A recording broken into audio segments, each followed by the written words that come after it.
episode 69 of the Truth Quest podcast, The Truth About White Privilege. Before we get started, I want to ask you to do me a favor and share the show.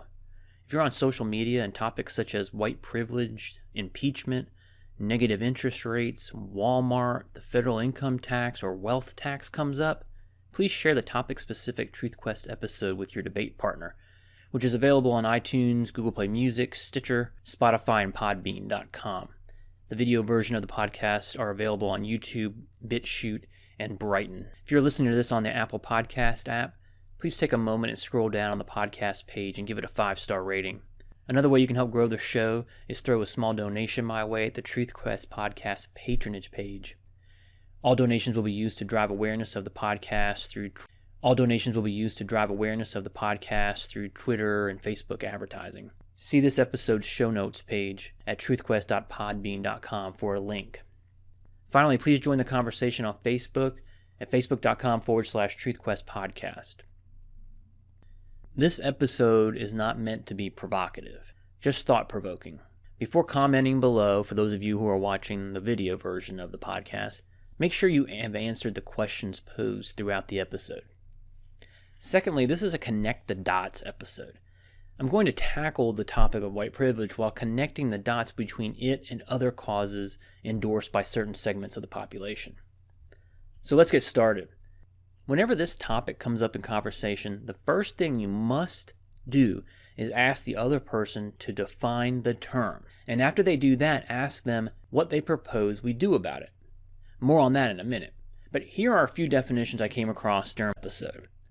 Let's just start with the simplest of all things, the dictionary definition of privilege. A special right, advantage, or immunity granted or available only to a particular person or group. Now, the dictionary definition of white privilege is inherent advantages possessed by a white person on the basis of their race in a society characterized by racial inequality and injustice. Other definitions. White privilege denotes both obvious and less obvious passive advantages that white people may not recognize they have, which distinguishes it from overt bias and prejudice. These include cultural affirmations of one's own worth, presumed greater social status, and freedom to move, buy, work, and play, and speak freely. The effects can be seen in professional, educational, and personal contexts.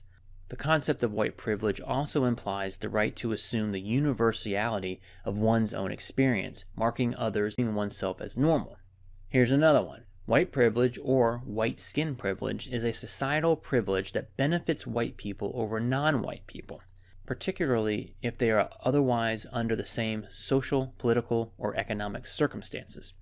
Here's another. White privilege is not something that white people necessarily do, create, or enjoy on purpose. It refers more to the phenomenon that social systems award preference based on the presumptions of white as the norm. It goes on. It's the level of societal advantage that comes with being seen as the norm in America, automatically conferred irrespective of wealth, gender, or other factors. It makes life smoother, but it's something you would barely notice unless it were suddenly taken away or unless it had never applied to you in the first place. Just by virtue of being a white person of any kind, you're part of the dominant group which tends to be respected. Assume the best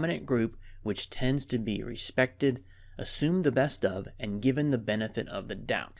Gina Crossley Corcoran, writing for the Huffington Post, wrote, quote, recognizing privilege doesn't mean suffering shame or guilt for your lot in life. Nobody's saying that straight, white, middle-class, able-bodied males are a bunch of assholes who don't work hard for what they have. Recognizing privilege simply means being aware that some people have to work much harder just to experience the things you take for granted, if they ever can experience them at all. Then there's this often quoted white privilege slogan, if you don't see it, you have it. White privilege has been described as an invisible package of unearned assets that a white person in America can count on cashing in each day, but to which they remain largely oblivious, and an invisible weightless knapsack of special provisions. Is it just me, or do any of you find it interesting that it is characterized only as an American? It's invisible. White people are not aware of it.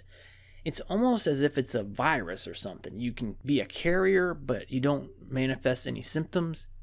Here's my first attempt to connect the dots. Some of these people who go around talking about white privilege are the same people who thumb their nose at religious people because they worship an unseen deity. So an unseen societal faux pas is tangible enough to require attention, but an all-powerful, omnipotent God is not. Have you noticed that there's a whole lot of assuming going on here? The descriptions are obscure and unmeasurable, passive, and inherent advantages, benefits whites over non-whites. Life is smoother, but you don't know it, of course. Freedom to move, work, and play. White privilege is in the air. And it presumes a society characterized by racial inequality and injustice. Again, two largely undefinable terms. Not so fast, some of you might be saying. There's lots. Well, you would be right about that. I collected a dozen or so. You tell me how well they make the case. White privilege means not having to worry about being stopped and frisked or monitored while you walk through a store. White privilege means you don't have to worry about being pulled over by the cops for no reason. White privilege means no one questions why you got that really great job. It's assumed you were just highly qualified. White privilege means you can be articulate and well-spoken without people being surprised. You have white privilege if you grew up with an expectation that images on TV, in books, and at movie theaters would share your racial identity. If you have never felt the burden of representing your race, you have white privilege. You have white privilege if you have never been presumed as intellectually inferior or incapable solely because of the color of your skin. If this country had never debated the monetary value of all the people who look like you, you have white privilege. You have white privilege if there have never been laws passed to prevent your full participation in democracy. If you have never been characterized based solely on the color of your skin, you have white privilege. If you can see your race widely represented in the media, you probably have white privilege.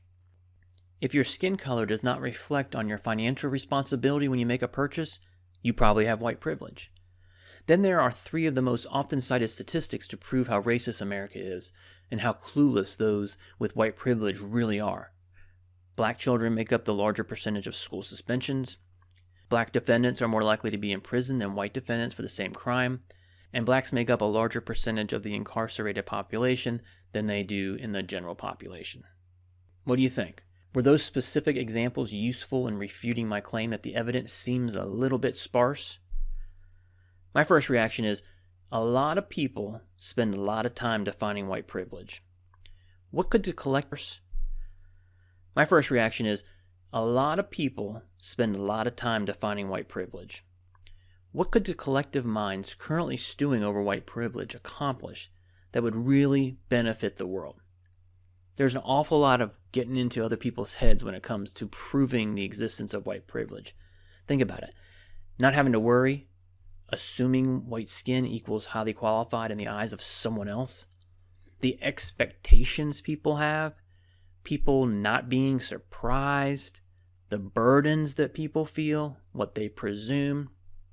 Referencing historical events such as slavery, as well as Jim Crow and other discriminatory laws, without mentioning the extent the country went through in order to rid them, seems disingenuous.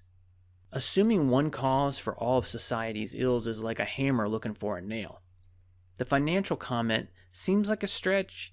I mean, if the check clears or the card transaction is off, licensing inequities and prison populations assume skin color is the only variable that is considered in those decisions. Principals see a black kid misbehaving, and they suspend them simply because of their skin color. Judges, prosecutors, and police officers all do the same thing with respect to suspects and defendants. It seems like a shallow approach that's not substantiated by empirical evidence. Nikki Truesdell, writing for Foundation for Economic Education, wrote, quote, "Gender and race do not make a person a success or a failure. It's what they do with the circumstances they find themselves in that determine their future. It's not privilege that results in success or failure. It's what you do. It's how hard you work. Who you are is chance. Who you become is up to you." She goes on, "Let's stop labeling people as privileged because of what they look like. Let's stop hating success. Let's stop taking on the false guilt that somehow makes us feel politically acceptable. Let's stop wearing the badge of guilt like some kind of martyr and instead be thankful for whatever gifts we have received." End quote. Walter E. Williams suggests that we replace the word white privilege with achievement. And I would add meritocracy and ambition. Let's shift the focus. One of the problems with the obscure nature of the idea of white privilege is it opens up a can of worms. After all, what other privileges exist that require similar awareness? American privilege? Think about someone in a third world nation watching American TV and hearing someone talk about white privilege. What about first world privilege? Wouldn't it be more productive to focus on what we do have rather than looking for areas of divisiveness? What about two-parent household privilege? What about human privilege? You got life, the sun, the clouds, the mountains, rain, snow. What about Christian, Jewish, or Muslim privilege? Male privilege. I mean, if there's white privilege, the white male privilege has got to be the height of evil. What about Nigerian American privilege? Look at the statistics on education and income. What about zip code privilege? How about Asian privilege? They're academically gifted, and as a group are one of the wealthiest groups in America. Is there black privilege in South Africa? Do office workers have privilege over blue-collar workers? Some people are privileged in their God-given characteristics. They're smarter, stronger, they're better looking, they're faster, they're skinnier, they're taller, they're harder working, they're more driven, they're better communicators. What about food and shelter privilege, mental health privilege, physical health privilege? Is there straight privilege? What about left-wing privilege? After all, they have the media, the education system, a large portion of the judiciary, and they have control over huge government bureaucracies. That certainly is a privilege or advantage. As I mentioned in the opening, the first thing you need to do when discussing this or any topic that might be a little contentious is have your friend define their terms. That's just a best practice when debating or discussing anything. When it comes to topics like white privilege, the second question you should ask is, what do you propose we do about it? Few people seem to have an answer to this. On one extreme, you have slavery reparations. And on the other extreme, you have simple awareness and acknowledgement. Somewhere in between, you will see references to equality of outcomes and social justice. Level the playing field. What about affirmative action and quota initiatives? We've been doing this for decades. Have they helped the cause? Don't they level the playing field? I mean, apparently not, given the amount of attention white privilege gets here in the 21st century. In fact, couldn't the argument be made that the recipients of the affirmative action or quotas now have a privilege or an advantage over everyone else? And is that okay? If one privilege is bad, then isn't any others? Oh, I see. We're righting a systemic wrong by imposing affirmative action and quotas. Are we knowingly or unknowingly punishing people with white skin? Isn't that discriminatory? If discrimination is bad when imposed on one race, why isn't it bad when imposed on another?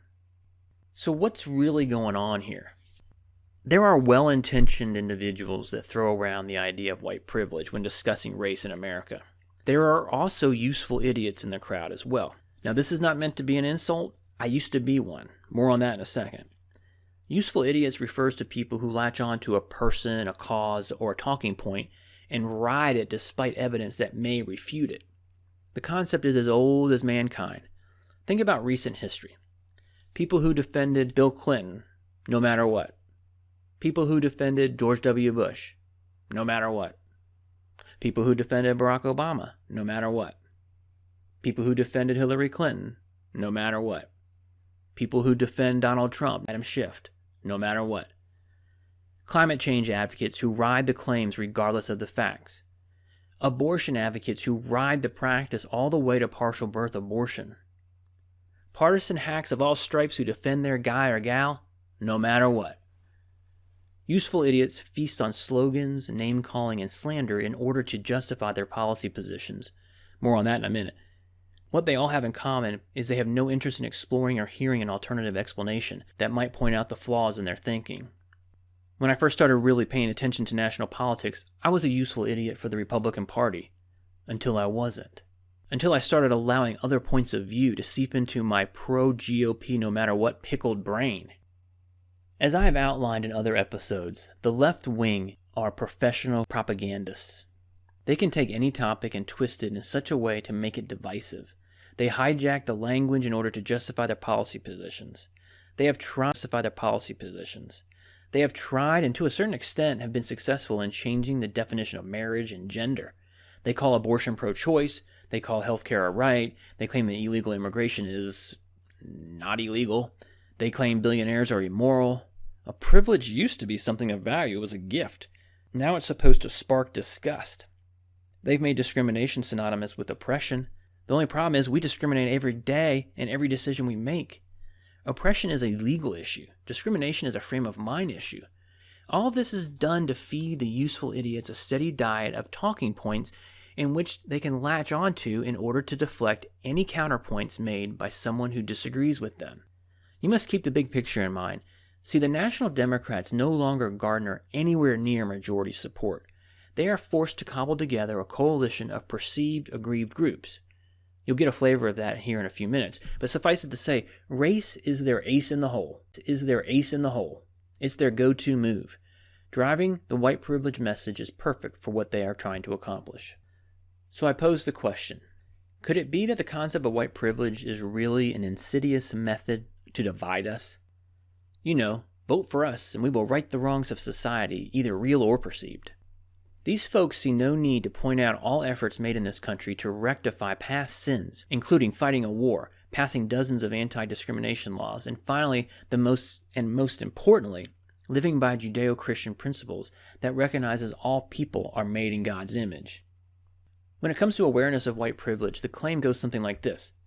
The cause simply wants white Americans to open their eyes to how white privilege impacts their lives every day, how their privilege unfairly benefits them when it comes to wealth and power.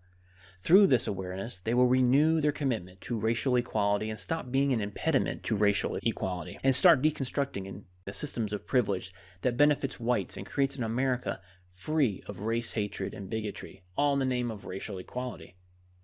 Now, I pulled most of that verbiage from a YouTube video from a white pastor at United Church of Christ as he introduced people to their white privilege curriculum.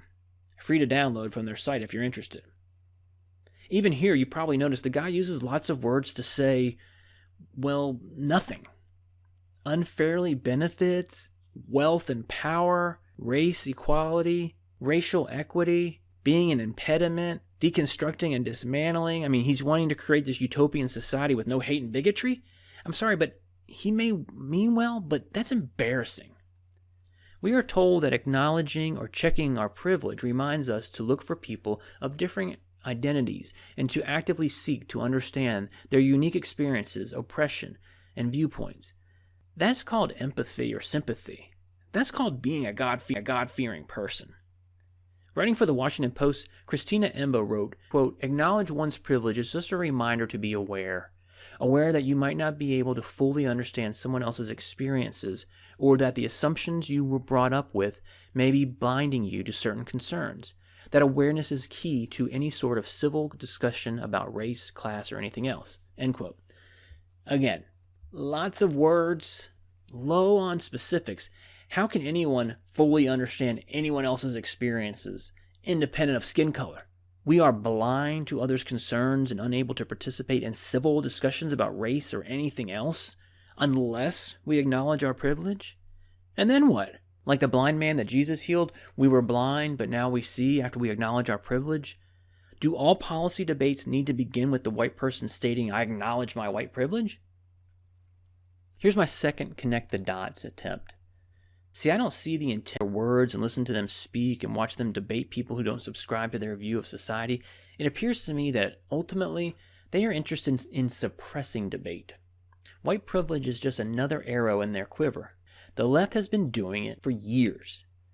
Men can't have an opinion about abortion because they don't have a uterus.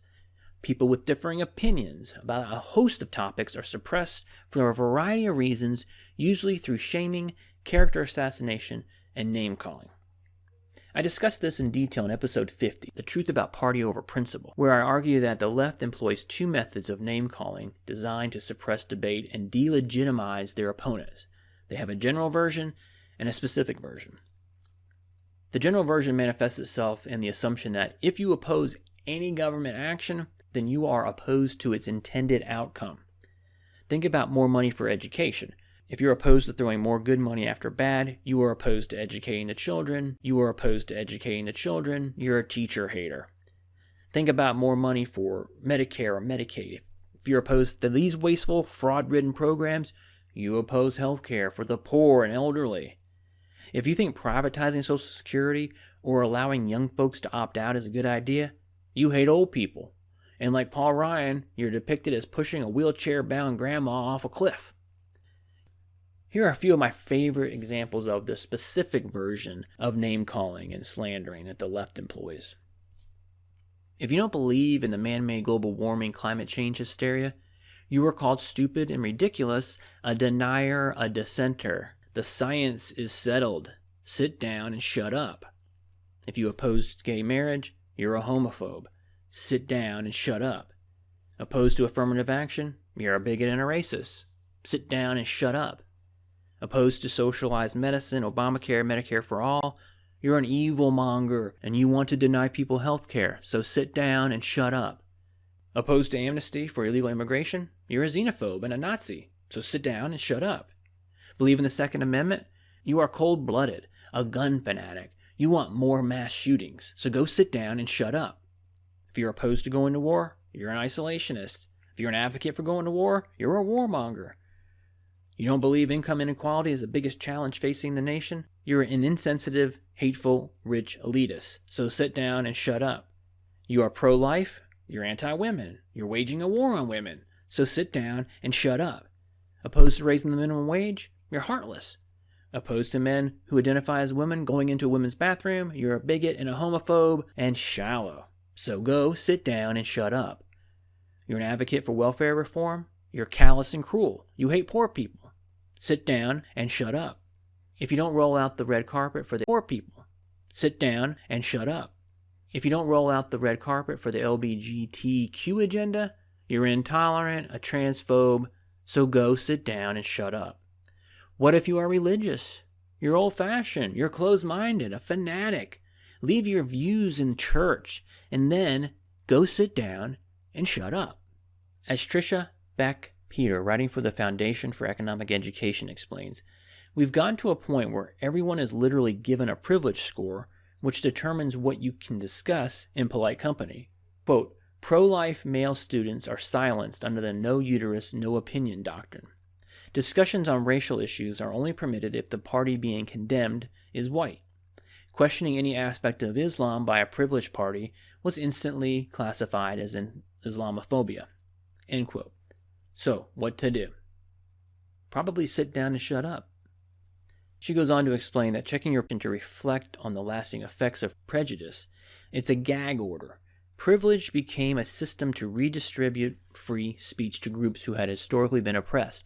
But like all systems of redistribution, it was built on theft. Rather than opening up the forums for all to speak freely, unencumbered by their ancestry, check your privilege and its accompanying rhetoric made minority opinions heard by silencing the majority. End quote.